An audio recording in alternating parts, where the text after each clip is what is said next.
सन्यासी हो जाओ सन्यासी। वो दूसरे दिन गुस्से में चले भी गए।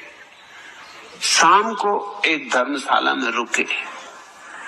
थोड़ी देर में एक भिखारी और एक भिखारिन भी आकर उस धर्मशाला में ठहरे तथा उनके पश्चात एक धोबी अपने खोए हुए गधे को खोजता हुआ भी उस धर्मशाला में रात बिताने के उद्देश्य से आ पहुंचा। और सबसे अंत में एक गन्ने बेचने वाला अपने गन्ने लिए उस धर्मशाला में आके ठहरा। रात जब काफी होने लगी तो भिखारी और भिखारिन प्रेमालाप में जुट गए। अंधेरा था, अतः जब प्रेमालाप चरम उत्कर्ष पर पहुंचने लगा तो भिखारी ने भिखारिन को पूछा कि मजा आ रहा है ना? भिखारिन गदगद स्वर में बोली, आहा बहुत मजा आ रहा है, तीनों लोग दिखाई दे रहे हैं। यह सुनकर कोने में पड़ा हुआ धोबी चिल्लाया कि भाई जरा देखना तो मेरा गधा कहीं दिखाई पड़ रहा है या नहीं। यह सुनकर भिखारिन चौंक गई, क्योंकि उसे पता नहीं था कि आसपास और भी कोई मौजूद है। उसने जल्दी से भिखारी से कहा, जल्दी से निकालो, खींचो खींचो, जल्दी करो। यह सुनकर गन्ने वाला चिल्लाया, सालो जिसने भी गन्ना निकाला उसके हाथ पैर तोड़ दूंगा। गोपाल दास, तुम गौलोक की खोज करो, कहाँ की बातों में पड़े? क्या कहते हो कि भगवान में एक छोटा मोटा कवि, एक तो छोटे और मोटे। पता नहीं इस तरह के मुहावरे क्यों प्रचलित हो गए, छोटा मोटा।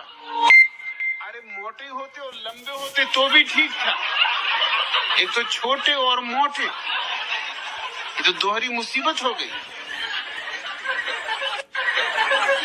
मेरठ में हमको मिले धमधूसर कब्बाल, तरबूजे सी खोपड़ी, खरबूजे से गाल, खरबूजे से गाल दे हाथी सी पाई, लंबाई से ज्यादा थी उनकी चौड़ाई। बस से उतरे इक्कों के अड्डे पर आए, दर्शन करके घोड़ों ने आंसू टपकाए।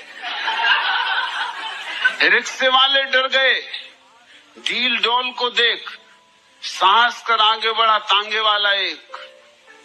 तांगे वाला एक, 4 रुपए में लूंगा, 2 फेरे करके हुजूर को पहुंचा दूंगा।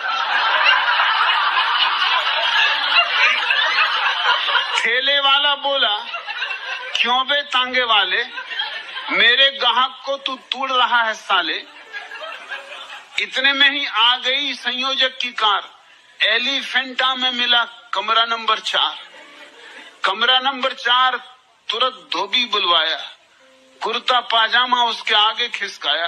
धोबी चौंका, जी यह काम न बस का मेरे, और किसी से धुलवाइए तंबू डेरे।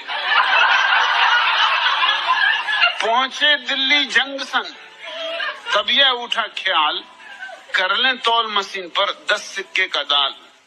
10 का सिक्का डाल, 10 का सिक्का डाल, टिकट बाहर को आई। हमने पूछा क्या लिखा है इसमें भाई? कहने लगी कि काका साहब आप ही पढ़िए, कृपया 4 आदमी एक साथ मत चढ़िए। तुम कहते हो छोटा मोटा कवि।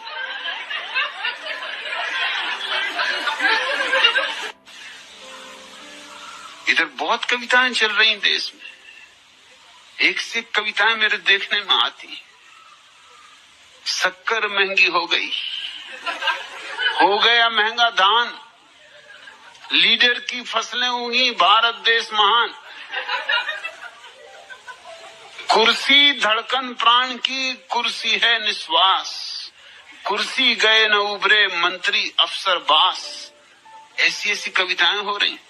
दिल्ली में सब रम रहे नेता चोर दलाल, 5 साल तक वह टिके जिसकी मोटी खाल। प्रश्न कर रहे क्लास में मास्टर वेंकट राव, गुण माता के दूध में क्या क्या है बतलाओ, क्या क्या है बतलाओ। तभी बोला एक बच्चा, बिना उबाले इसको पी सकता है कच्चा, बिना उबाले इसको पी सकते हैं कच्चा। अदर मिल्क से मदर मिल्क होता है पावरफुल, इसमें चीनी नहीं डालनी पड़ती बिल्कुल, आखिर में बोली, छोटी सी लड़की लिल्ली, मम्मी जी का दूध नहीं पी सकती बिल्ली। क्या कविताएं करने का इरादा है? कविताएं तो हो चुकी।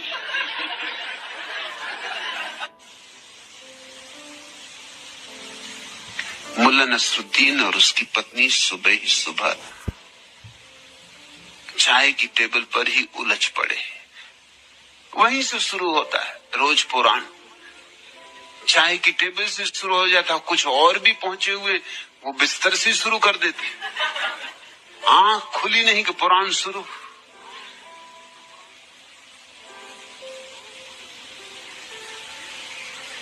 मुल्ला नसरुद्दीन कहने लगा कि मैं भी कहां की झंझट में पड़ गया। तुझसे विवाह करके किस उपद्रव को मैंने अपने सिर ले लिया। पत्नी ने कहा कि मैं तुम्हारे पीछे न पड़ी थी, तुम ही पूंछ हिलाते मेरे पीछे घूमते थे, तुम ही मेरे पापा के हाथ पैर जोड़ते थे, मेरे मम्मी को चढ़ोतरी चढ़ाते थे,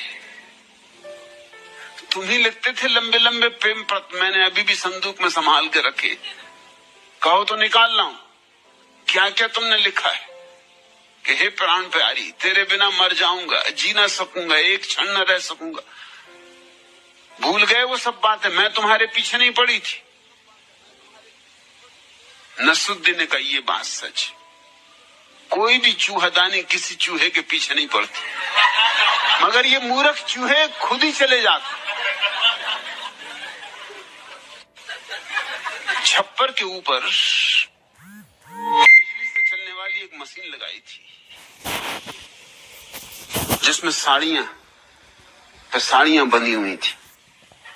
इधर कृष्ण भगवान बटन दबाते, उधर बिजली चलती, साड़ियों में बंधी हुई साड़ियां निकलती चली आती। मगर संयोग की बात, बिजली चली गई। यूं गैस बत्तियां भी थी, इसी डर से थी क्योंकि गांव था छोटा और बिजली 8-10 दफे दिन में जाती ही थी। सो कब बिजली चली जाए पता नहीं, लेकिन ये किसी ने विचार ही ना किया था कि ठीक ऐसे समय बिजली जाएगी। तो प्रकाश तो था, बत्तियां तो थी, मगर साड़ियां आनी बंद हो गई। कृष्ण कन्हैया बहुत मुश्किल में पड़े। उनकी जो जान पे बनाई वो भूल ही गए मामला कि अब क्या करना। और दुर्योधन और द्रौपदी में झगड़ा था। सो वो माने ने वो साड़ी खींचे चला जाए। कृष्ण ने बहुत कहा, दुष्ट ठहर, बिजली चली गई, जरा ठहर। दुर्योधन बोला कि ऐसी की तैसी बिजली की, अरे आए बिजली के जाए, मुझे क्या लेना देना। आज रासलीला पूरी होकर रहेगी। आज इस रान को नंगा करके बताता हूं, और देख ले जनता भी कि रान नहीं रंडुआ है। और उसने खींची थी साड़ी। वो गांव का एक पहलवान द्रौपदी बना था। तालियां पिट गई। जो रासलीला हुई वो देखने लायक थी। जनता एकदम ताली बजा रही, जो सो गए थे वो भी जग गए, बच्चे किलकारी मार रहे,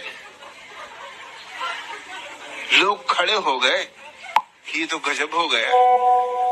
और कृष्ण कन्हैया कुछ भी न कर पाए। अब क्या करो, बिजली ही चली गई।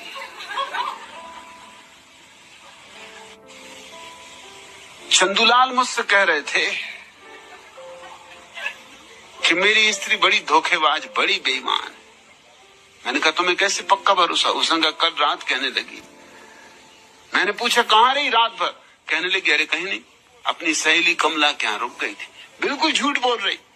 मैंने कहा, चंदूलाल तुम्हें कैसे पक्का हुआ कि झूठ बोल रही? उसने कहा, पक्का झूठ, क्योंकि कमला के पास तो रात भर मैं था। हरामजादी बिल्कुल झूठ बोल रही। मैं ऐसे लोगों को जानता हूं। मैं जबलपुर में कोई 20 वर्ष रहा। मेरे संबंधी, जब शुरू मैंने उनको देखा तो मैं बड़ा हैरान हुआ। कम्युनिस्ट पार्टी का जुलूस निकले, उसमें भी सम्मिलित। सोशलिस्ट पार्टी का जुलूस निकले, उसमें भी सम्मिलित। कांग्रेस का जुलूस तो उसमें भी सबसे आगे झंडा लिए। जनसंघ का जुलूस तो उसमें भी। मैंने उनसे पूछा कि माजरा क्या है, आपकी राजनीति क्या है? अरे उन्होंने कहा राजनीति से क्या लेना देना, हमको नारे लगाने में मजा आता। अपने को क्या करना, किसके नारे लग रहे हैं? धक्कम धुक्की करना, नारे लगाना, कवायद भी हो जाती है, तफरी भी हो गई, जान पहचान भी हो जाती कई लोगों से, वक्त पे काम भी पड़ जाती। उन्हें कोई प्रयोजन ही नहीं। फिर तो उन्होंने मुझे बाद में बताया, जब उनसे और संबंध मेरे गहरे हो गए, मैंने कहा कि ये बात तो बड़ी ऊंची तुमने कही, ये बात तो जचती। अरे उन्होंने कहा तुमसे क्या कहूं, मैं सभी पार्टियों का सदस्य भी हूं। अरे 1 रुपया दो, चोन्नी दो, सदस्य हो जा। साल भर सदस्यता चलती तो सभी अपने को अपना मानते,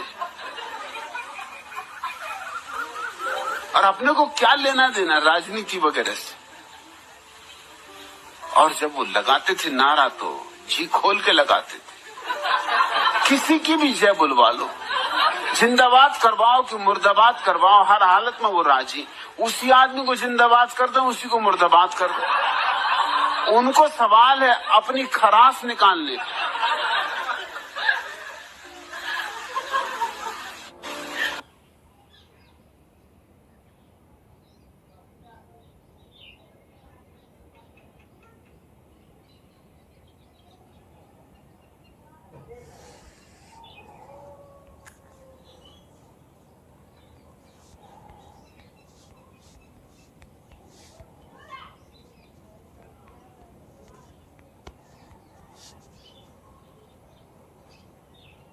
हो जाओ सन्यासी। वो दूसरे दिन गुस्से में चले भी